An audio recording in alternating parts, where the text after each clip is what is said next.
पुराण के कुमार खंड में श्री वेदव्यास जी लिखते हैं,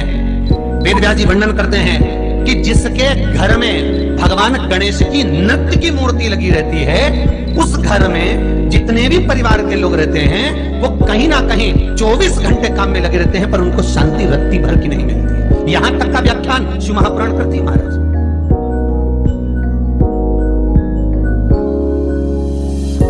लोगों को शोक चला, गणेश जी ढोल बजा रहे हैं, वो मूर्ति का फोटो घर में लगा दिया, घर में मूर्ति का फोटो लगा दिया कि गणेश जी ढोल बजा रहे हैं, गणेश जी नाच रहे हैं, वो मूर्ति का फोटो तुरंत घर में लगा दिया। वेदव्यास जी ने कुमार खंड के अंदर वर्णन करा, यदि देवता की अपमानजनक मूर्ति या स्मरण पूजन का भाव अगर कहीं लगाया भी जाता है तो उस घर में शांति रत्ती भर की नहीं रहती है। यहां तक शिव महापुराण कहती है कि भगवान शंकर का शिवलिंग आप घर के अंदर रख सकते हो, भगवान शंकर का शिवलिंग घर में रखकर पूजन कर सकते हो, भगवान शंकर के शिवलिंग का आप स्मरण कर सकते हो, भगवान शंकर के शिवलिंग की आप पूजन कर सकते हो। पर शंकर, जब शिवपुराण खुद कह रही है कि शंकर का जो भौतिक स्वरूप है, शंकर का जो शारीरिक स्वरूप है, जैसे आप शिव महापुराण के पीछे जो बैनर देख रहे हो, इस बैनर में शंकर जी का जो स्वरूप दिखाया जा रहा है, ऐसी मूर्ति तप करने वाली, ऐसी मूर्ति आशीर्वाद देने वाली, ऐसी मूर्ति जो भगवान शंकर का मूल स्वरूप दर्शाती हो, ऐसी मूर्ति घर के अंदर नहीं रखी जाती। स्वयं शिव महापुराण करे, फिर वो मूर्ति छोटी हो चाहे बड़ी हो, फिर वो मूर्ति कितनी भी बड़ी आकृति की हो, शिव महापुराण की कथा कहती है। हाँ, शिवलिंग जो भगवान शंकर का एक मूल बिंदु है, भगवान शंकर का एक मूल बिंदु विराजमान है, भगवान शंकर का एक मूल बिंदु का निर्माणित है, वो शिवलिंग। आप छोटे से छोटा, बड़े से बड़ा कैसा भी रख सकते हैं। तत्तर को एक बेलपत्र भी अगर हम समर्पित कर रहे हैं तो वो आखा, एक चावल का दाना भी हम शिव को दे रहे हैं तो वो आखा हो, एक पुष्प भी अगर हम भगवान शंकर को दे रहे हैं तो आखा होना चाहिए, श्रीफल भी दे रहे हैं तो आखा होना चाहिए। इसलिए शंकर जी के मंदिर में नारियल नहीं फूटता, आखा हो।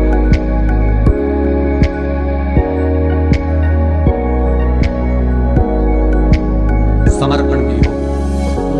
आखा, आता नहीं। कुएं के पास की सफेद दुर्वा, कुएं के पास की सफेद दुर्वा, यदि 41 दुर्वा प्रत्येक बुधवार को गांठ लगाकर गणेश जी को समर्पित कर कर वापिस उठाकर उस दुर्वा को खाली पेट, आपके घर में भी गणेश जी होंगे, उनको समर्पित करो, खाली पेट इस दुर्वा को केवल चबा चबा कर खा लो और आधे घंटे बाद पानी को पी लो। बुधवार की बुधवार 5 बुधवार करना, गणेश जी को चढ़ाना, सफेद दुर्वा को गणेश जी को समर्पित कर कर चबा चबा कर खाना। उदर की प्रॉब्लम, जो भी मसा आदि की प्रॉब्लम होती है, उदर से जुड़ी हुई होती है, जिस चीज से जुड़ी होगी, पेट की जितनी प्रॉब्लम होगी आपको, जितनी भी प्रॉब्लम होगी, वो सारी 5 बुधवार करना, छठे बुधवार को जरूरत ही नहीं पड़ेगी। कितनी भी प्रॉब्लम हो पेट से, पेट से जुड़ी हुई जितनी भी समा, यही दुर्वा शिव महापुराण की कथा कहती है। यदि पंचमी तिथि के दिन, चतुर्थी के दिन 7 गांठ वाली दुर्वा 21 ले लो और चतुर्थी के दिन गणेश जी को समर्पित कर दो। पंचमी तिथि को उस दुर्वा को उठाकर दूध में डाल दो और उस दुर्वा को दूध में डालकर उस दूध में उस दुर्वा को मल लो, और जिसके सफेद चमड़ी पड़ गई हो, चर्म रोग हो गया हो, उस दूध को उस दुर्वा के साथ, दूध नहीं भी हो तो पंचमी के दिन दुर्वा का लेपन शरीर पर कर लें। आधे घंटे तक करने पर पंचमी को प्रदोष काल में स्नान कर लें, महाराज आपको चर्म रोग में आराम लग जाएगा, सफेद चमड़ी अपने असली रंग में आना प्रारंभ हो जाएगा। गणेश पुराण दुर्वा का महाराज 21 दुर्वा के 108 बंडल बना लो। अगर एग्जाम में बैठ रहे हो, सरकारी परीक्षा में बैठ रहे हो, पास नहीं हो रहे, नौकरी नहीं लग रही, बहुत जगह इंटरव्यू दे दिया, 21 दुर्वा के 108 बंडल बनाओ, उसकी माला बनाओ और देवी के मंदिर में, माता जगदम्बा के मंदिर में, अर्थात जहां शंकर पार्वती पूर्ण परिवार विराजमान हो, ऐसे देवी के मंदिर में गणेश जी के गले में वो माला अर्पण करिए, अपना नाम बोलकर, और जिस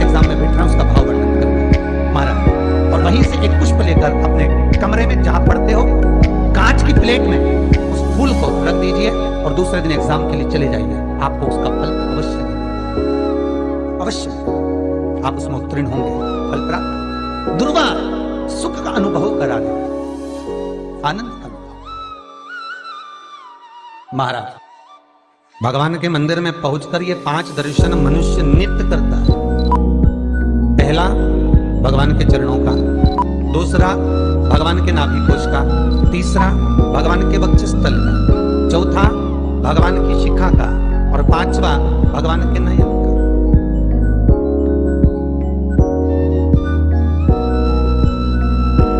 सबसे पहला दर्शन जब हम भगवान के मंदिर में पहुंचकर जाकर करें तो वो भगवान के चरण होना चाहिए, परमात्मा के चरण। भगवान शंकर की जो 5 पुत्रियां हैं, जया, विषहरा, सामरीवारी, दोतली और देव, भगवान शिव की जो 5 बेटियां हैं, रात्रि को